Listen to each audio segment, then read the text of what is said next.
89 жыл башында бөтен татар иҗтимагый үзәге, кыскартып әйткәндә, ТИҮнең беренче оештыру курултае уза. Шушы сәяси хәрәкәт Татарстанның алдагы еллардагы иҗтимагый тормышына зур тәэсир ясап тора. Тарихчы, татар иҗтимагый үзәге идеологларының берсе Дамир Исхаков бу курултайны татарның зур бер инкыйлабы дип бәяли. Оешманың максаты татар дәүләтчелегенең торгызу була. Было недовольство, и прежде всего недовольство своим статусом автономной республики. Вот автономия как бы тогда воспринималась как негатив. Да, вот мы автономные, боролись за революцию, за среднеазиатские народы, они все получили республики, стали союзными, да, а мы остались автономией. Вот эта обида, она была, очень живая обида. Когда обнаружилось, там, как мы проигрываем по сравнению, скажем, с любой Прибалтийской республикой, да, только потому что она союзная, а мы автономные, люди, конечно, просто оторопели. ТИҮ кебек оешманы булдырушы 88-нче елда ук машина. 11 кешедән торган галим һәм җәмәгать эшлеклесе тел, әдәбият, сәнгать институтында җыела башлый. Институтта аларга бүлмә бирелә, хисап ачыла. Беренче җыелыш 88-нең җәендә Казан университетында уза. Иреклек җилләре искән чорда хакимият бу җыелуларны ачыктан-ачык хупламаса да, тулысынча каршыда төшә алмый. Әзерлек эшләре нәтиҗәсендә 1989 елның 17-18 февральдә Камал театр бинасында татар иҗтимагый үзәгенең беренче курултае уза. Камал театры бинасы ул бит инде мәхәббәт бина эштән. Һәм ул туп-тулы. Хәзердә хәтерлим беренче рәтләрендә аның дин әһелләре генә бөтенесе шалма шапаннан төзелешеп утырганнар иде, шул исәптән Талгат Таҗетдин дә килгән иде. Мәскәү имамы Равил Гайнетдин дә беренче җыелышлардан ук катнашып йөрде иҗтимагый үзәк оештыру чараларында. Шулныктан анда менә милләтнең чыннан да бер урынга туплануы сизелде һәм ул урыннан инде бер энергия килә иде. Татар активистлары Советлар Берлегенең төрле почмаклардан җыела.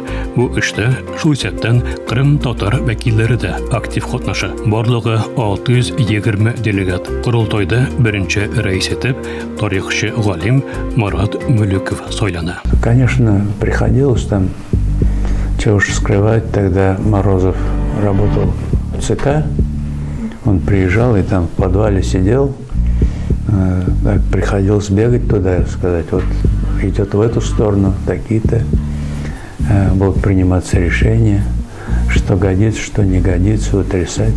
Анда әле вакытын бирделәр, сәгать 2-дә бетерергә, уннан 2-гә кадәр. Сәхнә артында тора Морозов, менә хәзер инде үз думаларда да торган обкомда. Эшләдер инде бетергән, миңа тагын съездны алып барырга туры килде беренче көнне.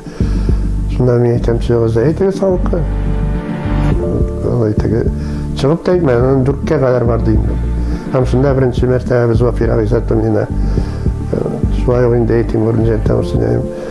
Яни туган телне җырладык бит инде шунда беренче тапкыр. Менә шул 600 халык, аннан тегеләр дә торды инде, райкомниләре дә.